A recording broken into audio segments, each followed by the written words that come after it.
This is lecture 12 of Machine Learning and Bayesian Inference, and I have been talking in the last lecture about Gaussian process regression, or at least starting to talk about Gaussian process regression.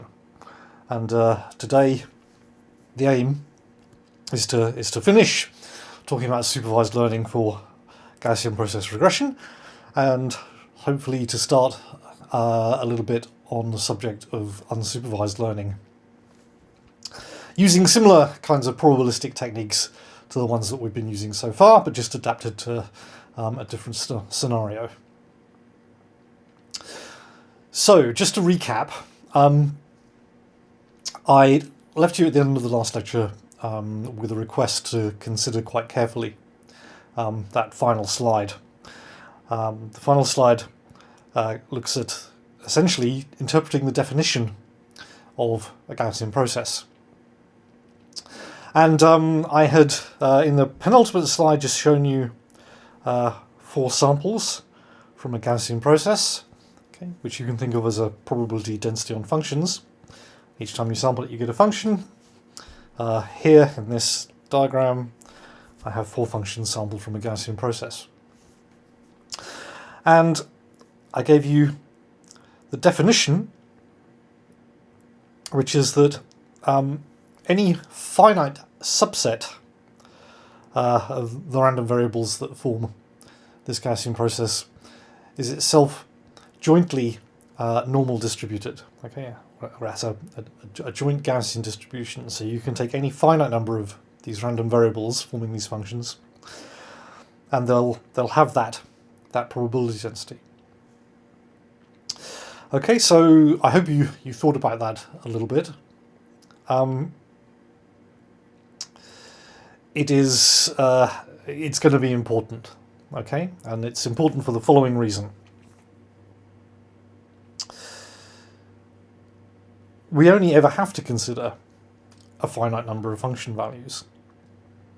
Okay, remember, this is regression, so you see some points labelled with values for y, and you're essentially trying to fit a curve to them. Now, by fitting a curve, that kind of implies that you find some function that to some extent, or in some sense, interpolates those points and allows you to predict new y values for points you haven't seen before.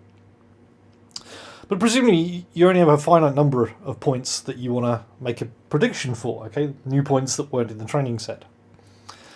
So the training set, along with the new points that you want to make predictions for afterwards, it's still a finite collection of x values, okay? If you want to think about it in terms of the diagrams on the previous couple of slides. So we only ever have to consider a finite number of points. And as a consequence, we only essentially ever have to think about Gaussian distributions. And they're nice because we know a lot about them. Okay, so what else do I need to say about this slide? Once again, I will reiterate the fact that we're now thinking in terms of a prior, not on weight vectors anymore, as we have been for most of the course, but it's now a prior essentially on functions. Okay, so these are functions, we can randomly select them, but in order to think about the process of regression, and then after training our regressor, assigning values to new points, we only ever have to consider a finite number of points, and that's where we get some leverage in this idea.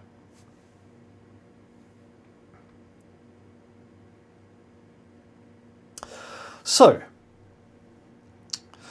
in order to fully define a Gaussian process, we need 2 things. First is a mean function that maps n-dimensional vectors to reals, and the second is a covariance function. And the covariance function takes a pair of n-dimensional vectors and maps it to a real. Now, I'm moving away from the one-dimensional case, as in the diagrams, to the n-dimensional case. Okay, we have n features in each feature vector, x sub I. And what this mean and covariance function give us is essentially the definition of the mean and the covariance for any finite subset of random variables in the Gaussian process. So for any finite number of points, we know that we will have a particular mean and covariance. The mean function for any point at all tells us what the mean at the relevant point, bold X, is for the value of f when we sample f according to this Gaussian process. And similarly, the covariance function k tells us what the covariance will be for any pair of points x1 and x2 under sampling from the distribution that the Gaussian process defines. Okay, as we sample functions f according to the Gaussian process. Now, having defined what those two things are, we get an actual Gaussian process, and we write it like this. Okay, we say f is a random variable, which is why it's now capital, and we can sample it according to a Gaussian process defined by the mean function m and the covariance function k. And by specifying the mean and covariance functions, we get different kinds of function when we sample the Gaussian process. They will look different. So you can think of this in terms of, well, in the standard Bayesian treatment of regression, you would actually start by picking a neural network with a particular kind of architecture. Sampling functions from that then corresponds to sampling weights from a prior, and each weight vector that you get allows you to define a function. And what those functions look like will depend on what neural network architecture you have. If you have a very simple one, just a single perceptron, your functions are essentially going to look linear. If you have a really, really complicated one, they're probably going to look more complicated. And the complexity of the functions that you can produce, if you sample by selecting weight vectors according to the prior, plugging them into your network architecture and seeing what the function looks like, these functions that you get out are going to have an appearance that depends on the architecture of the network that you're using. The same is going to be true here. Now, instead of selecting a neural network architecture to make your functions look a particular way or have a particular kind of characteristic, you do this by selecting the mean and covariance functions. Okay, so we can illustrate this very easily. Here I have some samples taken from 4 Gaussian processes defined using 4 different kinds of covariance function. Okay, in all of these cases, the mean function is just 0, but the covariance function is different. Now, there are a large collection of what are effectively standardized, or common, I shouldn't say standardized, commonly used covariance functions. There are also ways of combining covariance functions in order to make more expressive ones. And if you ever apply this method in anger to real data, you may find that part of the engineering process is to design the right covariance function. Okay, it is the case with Gaussian processes, as with everything else in supervised learning, that some level of engineering input may be required. Now, it may be through design of the mean and covariance functions, because you may find that you can use knowledge of the domain that your real data comes from in order to help you do that. In the neural network approach, it would correspond to the design of the architecture of the neural network. The 4 here are commonly used covariance functions: the squared exponential, the gamma exponential, the rational quadratic, and something called the neural network prior. You will notice that each of these has some parameters associated with it. So once again, we have hyperparameters that we may want to think about and that we should deal with well, we will want to think about because it's going to be critical that we deal with them properly. So these covariance functions lead clearly to Gaussian processes which, when you sample them, give rise to things that look rather different.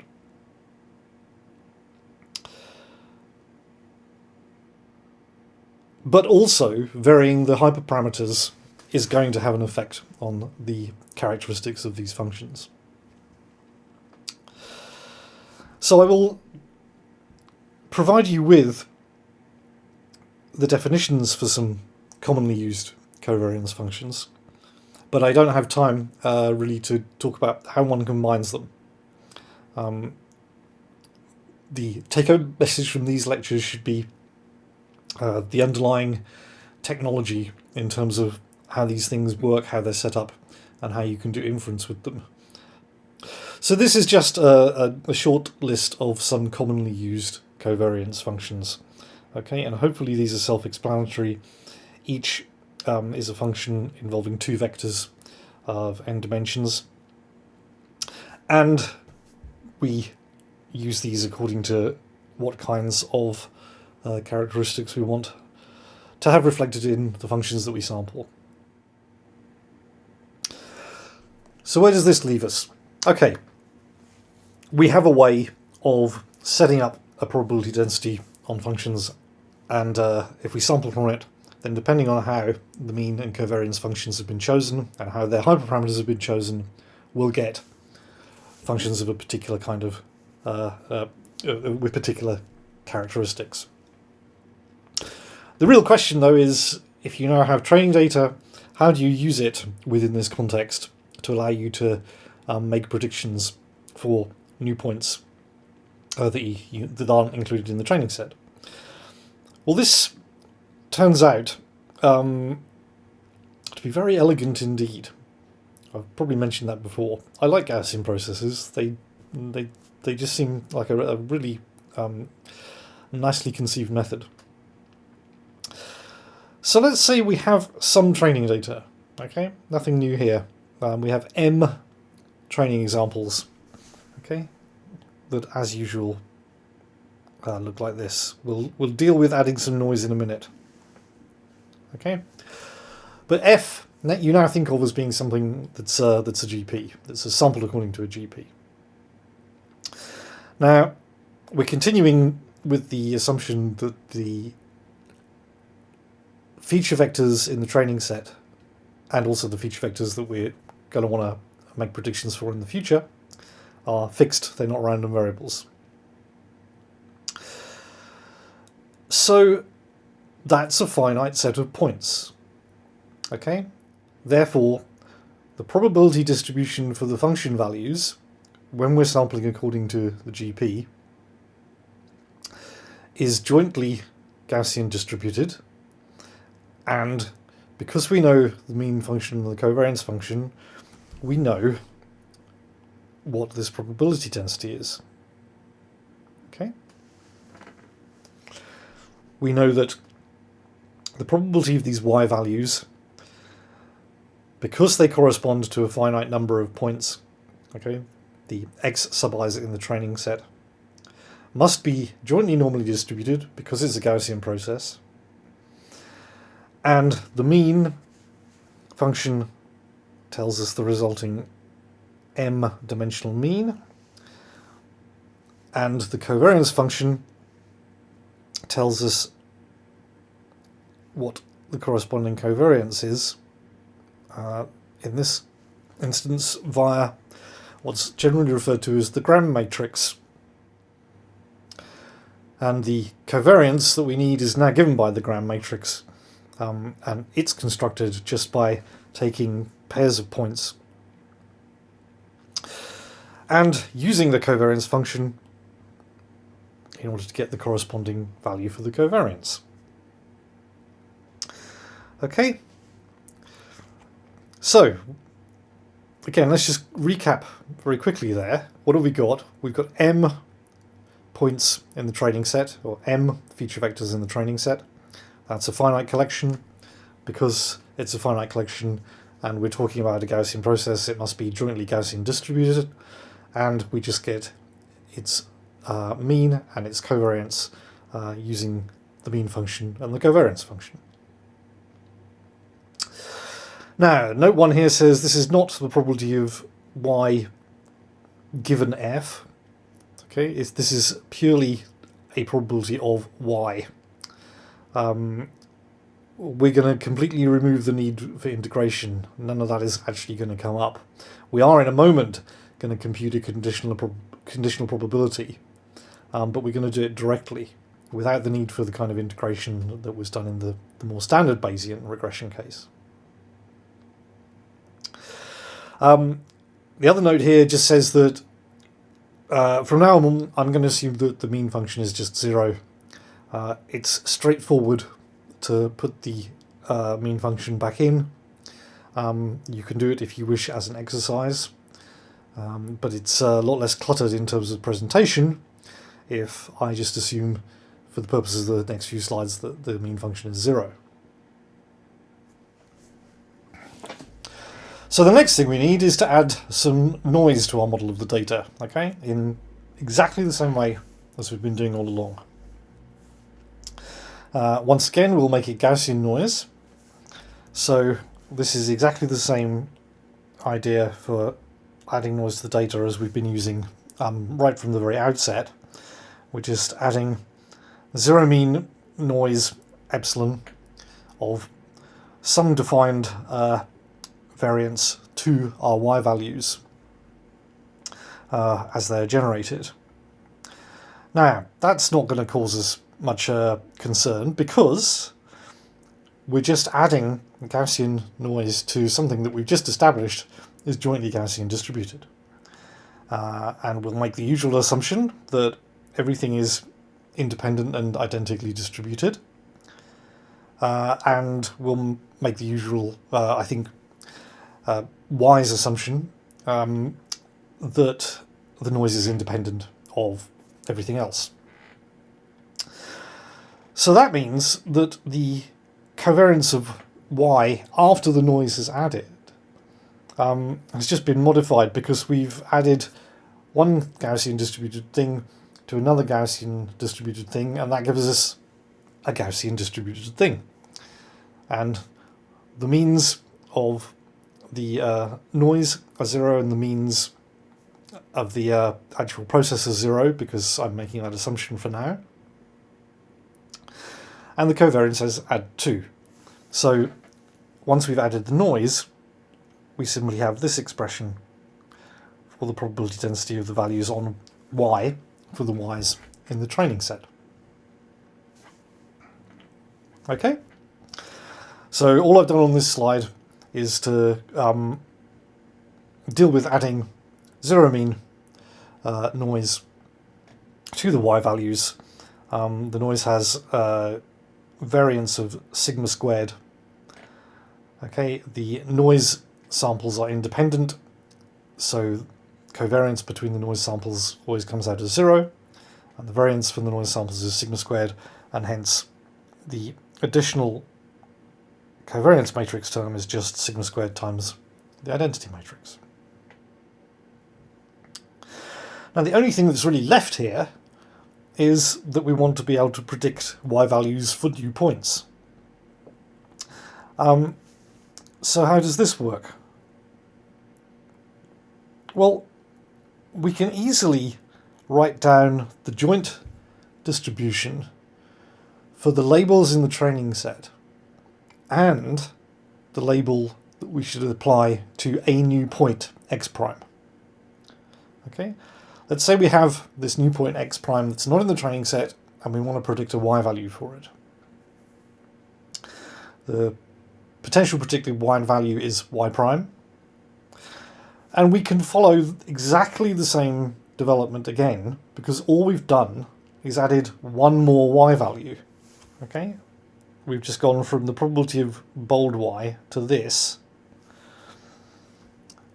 and all that means is that we've increased the size of our finite subset of random variables by 1.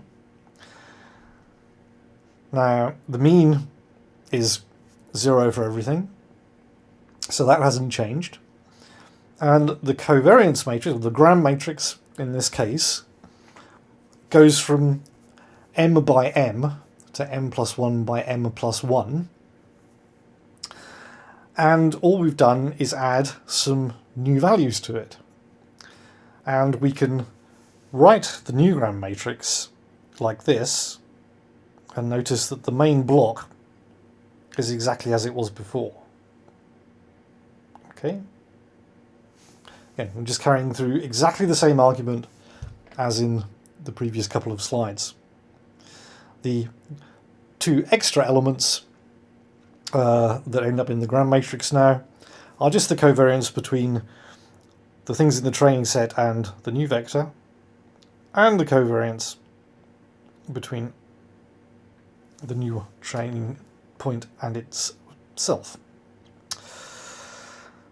So, there is one issue here, which is whether or not you include the noise in the prediction you're making. I'm going to keep doing that. It's a matter of choice as to whether you do it or not, but I would like you to think as an exercise about what difference it makes and about whether you think it's a good idea. Okay, that's something for you to think about and discuss in supervisions.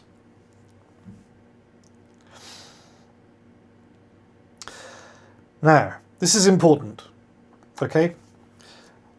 What we've got there very easily is the joint density for the y's in the training examples and the y that you're trying to predict. But that's not quite what you want to know. What you want to know is the probability of y prime given bold y. Okay? What is the probability density for the thing I'm trying to predict, conditional on what I saw in the training set? So how are we going to get that? Well, at this point, we are rescued by the fact that normal densities are so well behaved. So I'm going to have to take a couple of slides as a detour here to show you some standard and known results about the multivariate normal distribution. Okay, so in the shaded box here we have we've stepped away from thinking about Gaussian processes. We're just talking about normal densities in the general case. Okay, so X is normally distributed with mean mu and covariance big sigma. And the definition, okay, is exactly as it's been all along. This is our old friend. Now, the question is, if we have a normal density like this, can we come up with ways of computing both a marginal distribution for it and a conditional distribution for it? What do I mean by that? Well, okay, let's say that we split our vector x into two parts, x1 and x2.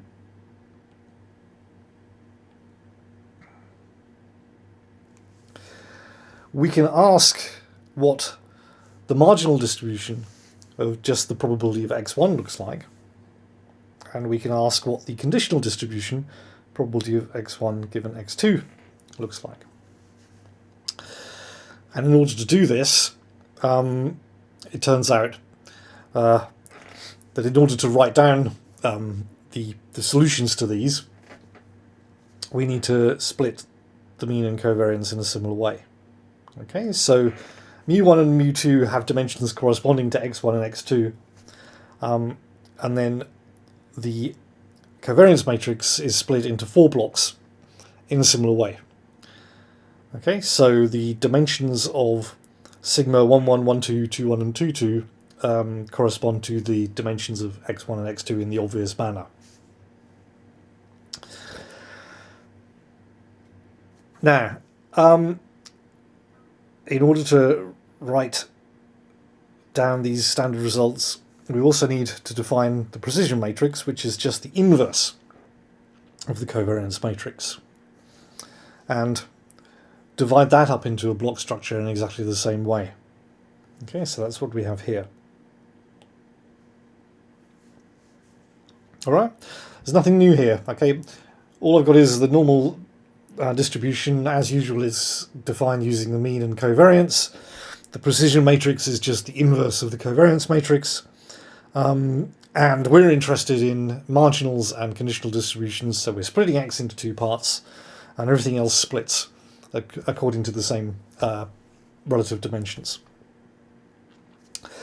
Now, it's possible to show, and if you want to see the derivation, there are plenty of places you can find it. I'm not going to ask you in an exam to derive the results on this slide. And I haven't, at least for this year, done my usual thing of setting a bunch of progressive exercises for you to derive them. Maybe I'll put that in next year. I think that might be interesting. But if you want to see the derivations for these, there is, I believe, a very readable derivation for this in the textbook by Bishop that I recommended at the beginning of the course. But you'll be able to find it elsewhere also. So the shaded box here has the results that you need. The marginal is straightforward. Okay, probability density for x1 is just a normal density using the corresponding chunk of the mean and covariance instead of the whole mean and covariance. The conditional density is a little bit more complex because you need some chunks from the inverse of the covariance matrix. But still, it's a well-defined mean and a well-defined variance. And that tells us that for any normal distribution, the conditional distribution computed in this way is also a normal distribution. And we can write down what its mean and covariance would be. Now, it's actually this guy to keep in mind. I'm gonna suggest in a couple of slides' time that you look back at that because it's what we need for the main result.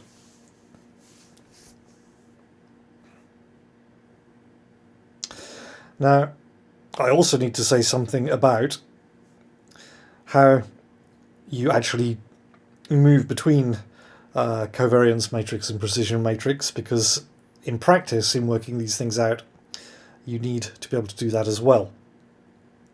And this is in the exercises, okay? A derivation of a form of the result on this slide is a sequence of exercises in the problem sheet that you need to do for supervisions.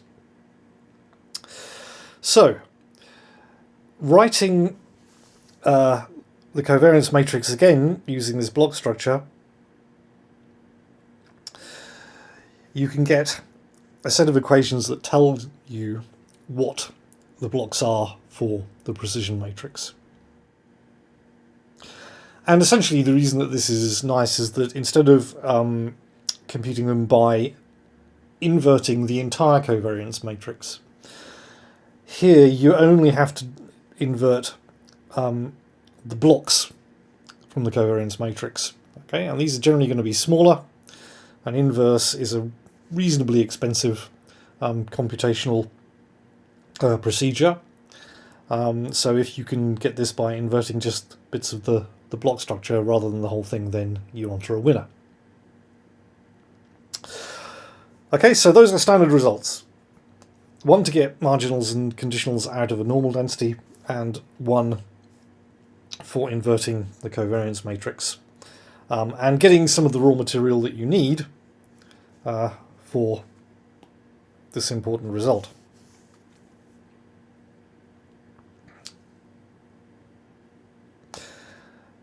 Now,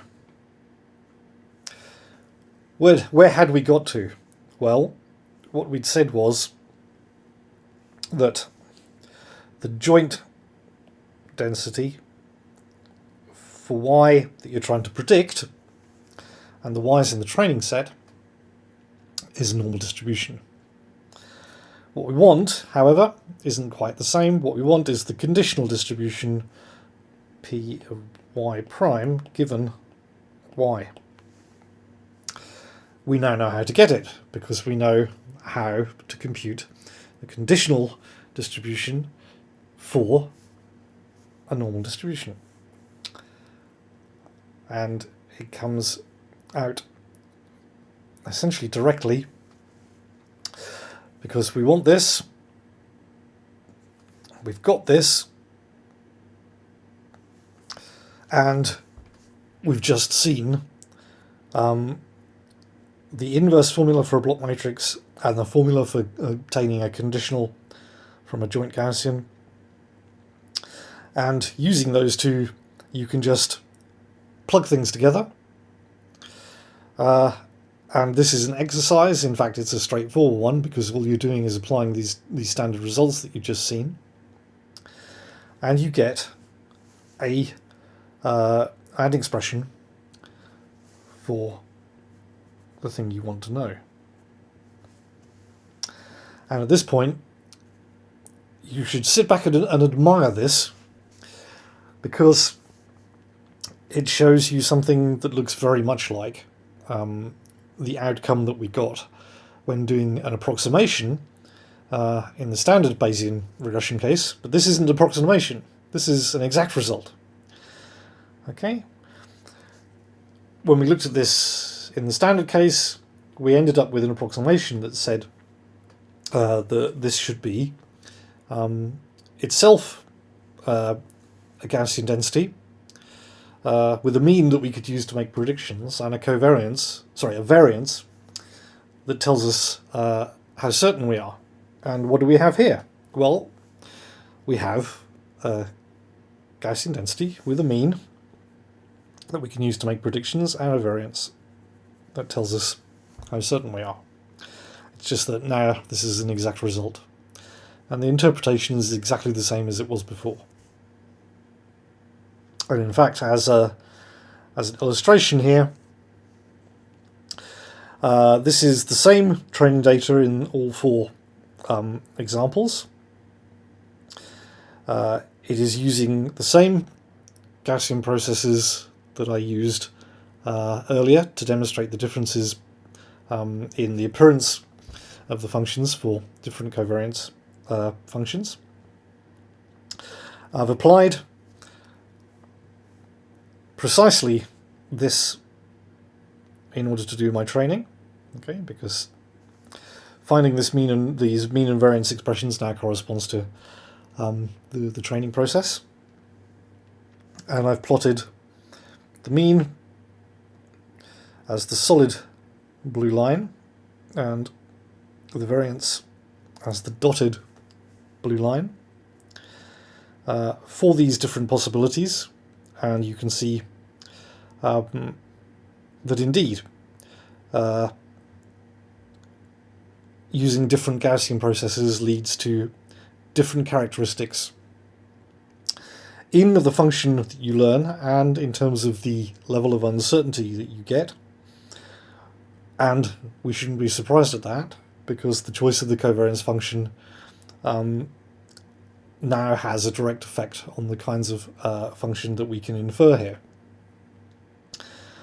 Okay, so this is an example of how this looks when you apply it in one dimension. Now, we're not quite done. Okay, that now is essentially a training and inference procedure. You can choose your covariance function and plug everything together, and you will get a system for doing regression. But we still have hyperparameters. Okay,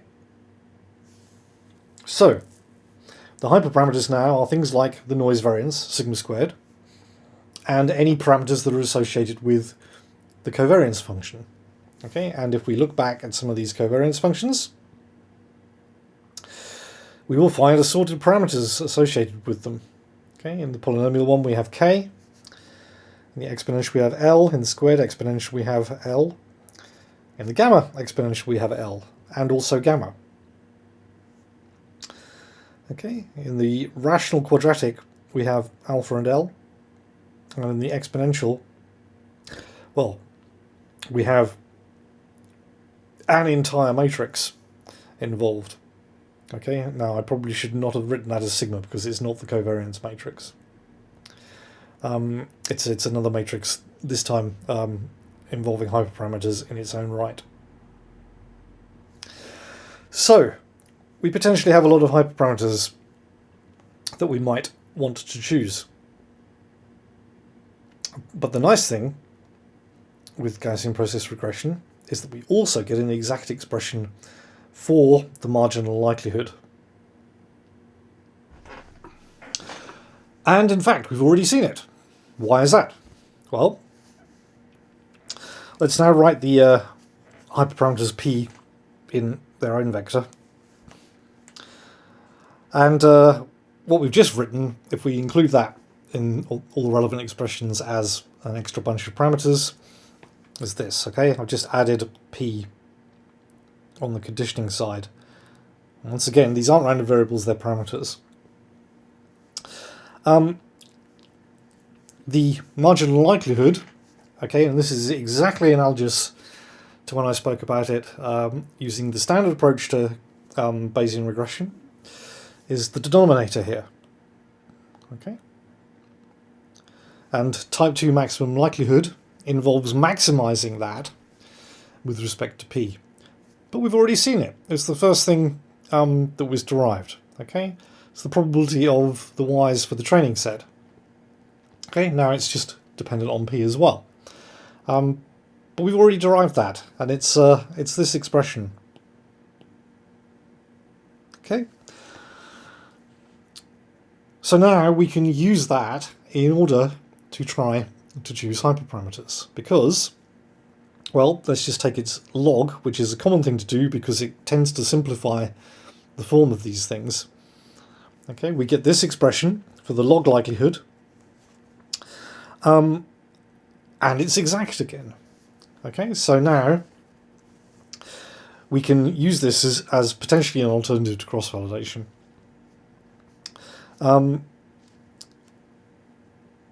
In order to try and choose hyperparameters, because, just to recap how we got to type 2 maximum likelihood, ideally what we want would be the probability of p given y.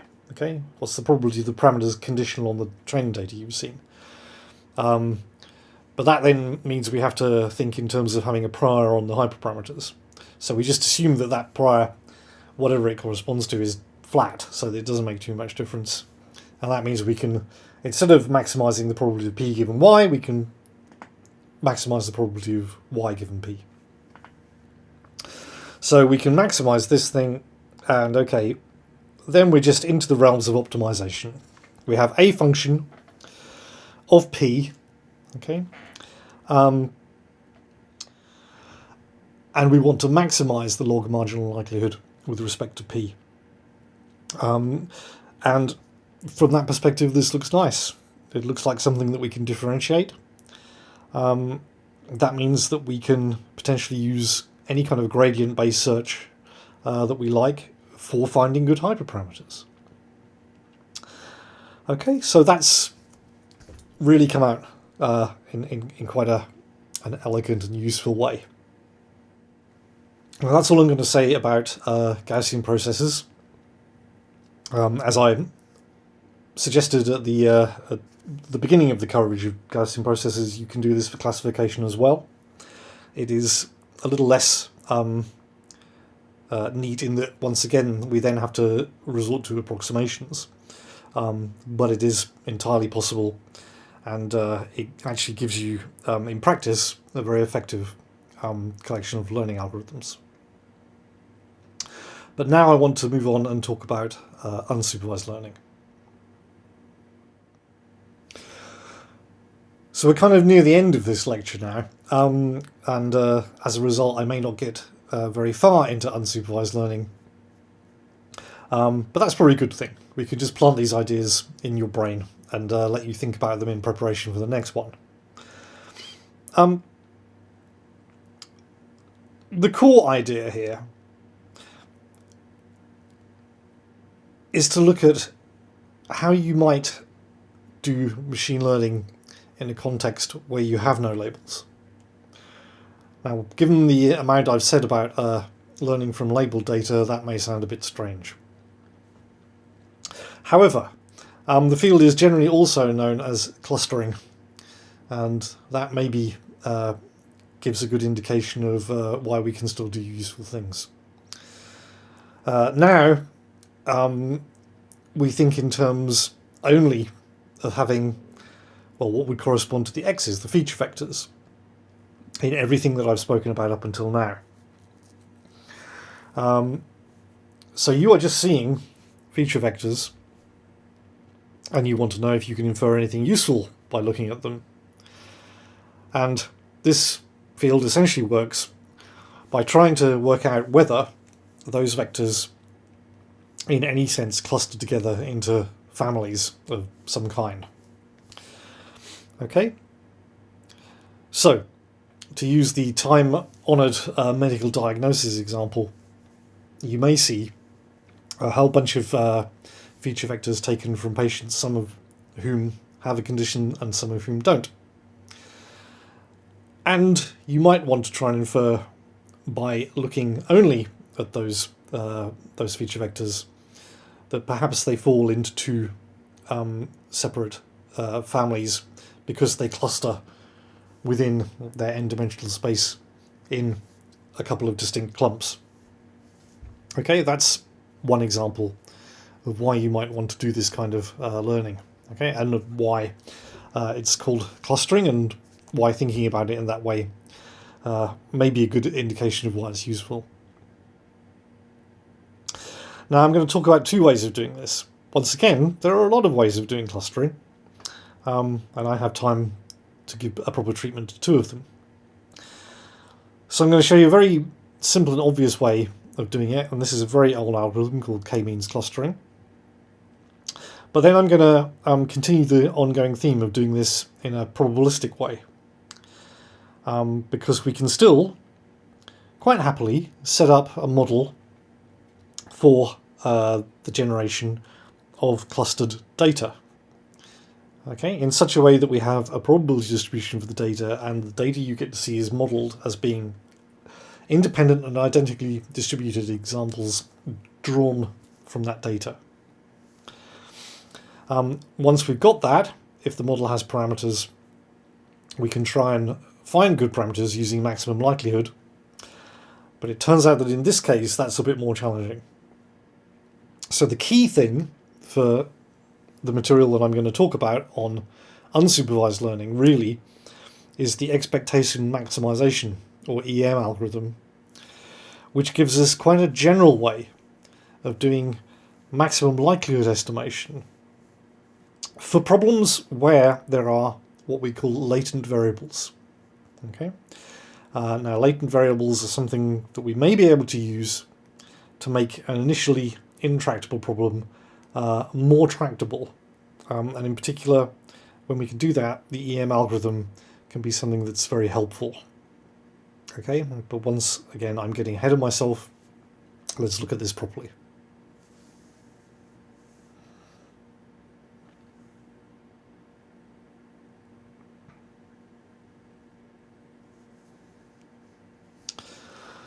On the left here I have some data points, some two-dimensional feature vectors. And if I just showed those to you and asked you whether there was any structure there, you would probably suggest that there is. Okay. How you describe that structure is another matter. One could say, well, there's actually no structure, it's just a clump of data, and the fact that it looks a bit sparse in the middle is just a freak of chance. You might look at that and say, well, I think that there are two clumps. They're sort of like this. That would be a reasonable inference just by looking at the data. Or you might say there are three clumps. And on the right here, there are 3 clumps that I've obtained by applying a standard clustering algorithm to the data on the left. Okay, but this is now the name of the game.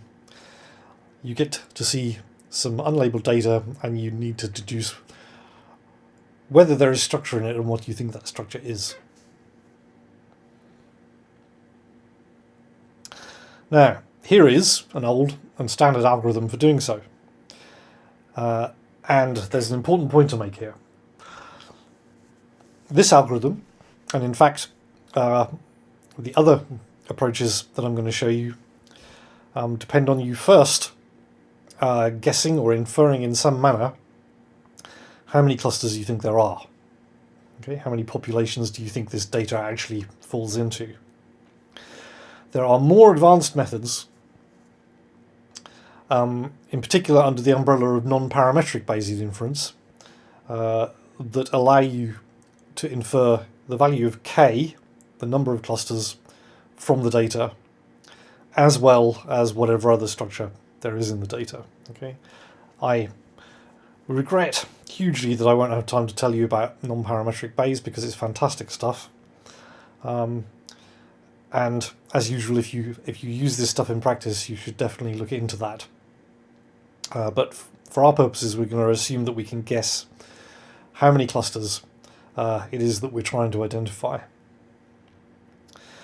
Now, the k-means algorithm starts with that, and it does something that intuitively looks very sensible and often works quite well, and for which you can actually come up with some fairly good theoretical justification. But I'm going to present it to you and then move on immediately to the probabilistic kind of approach. So what the k-means algorithm says is divide your data into k clusters, and do it so that each is associated with one of k center points. And you might, for example, start with these centers as being randomly chosen. Okay, so you put the ith point x in the jth cluster C sub j, precisely when it's closer to the jth center than it is to any of the others. Okay, so that's divided your data into a bunch of k clumps.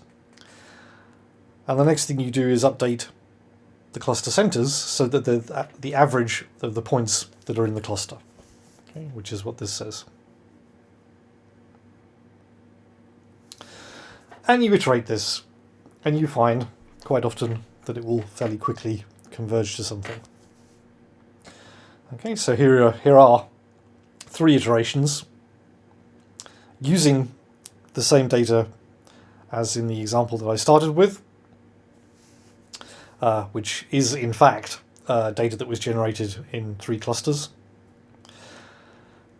And you have here the first, second, and third iterations, and you can see that the centers, which are marked by crosses, fairly quickly converge to something that looks pretty sensible and rather like the center of 3 appropriate looking clusters for this data.